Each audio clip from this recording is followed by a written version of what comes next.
Ang kukulit talaga to ni How How. Masyado talagang maano si How How, maharot.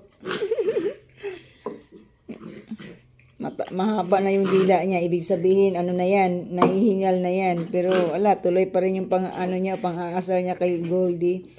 Si Goldie kasi ano siya, gentle type of dog, kasi nga golden retriever. Mga yan sila, gentle. Itong si How How, palibhasa, lahing siya, Chihuahua. Masyadong malikot, as in siya, mahilig siyang mang-irita. Ayan, nasa ilalim na ng lamisita. Ang cute nilang dalawa.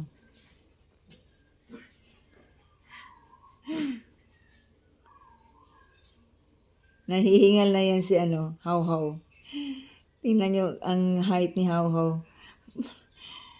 Na yan, 6 months old na yan. Magkasing laki lang silang dalawa, guys. 2 months na yan si Goldie. Pero magkasing laki lang silang dalawa. Dahil nga lahing golden retriever si Goldie. Tapos yung tatay, duda nila yung Belgian. Dahil yung nanay ni Goldie, hindi nila alam, naghihit na pala yun, tapos nakawala sa kanyang tali.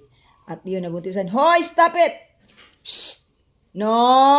Oh, mabait ito, masunurin itong si Goldie.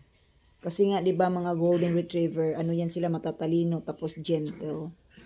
Yan. So, yun lang guys for today's video. Thank you for watching everyone.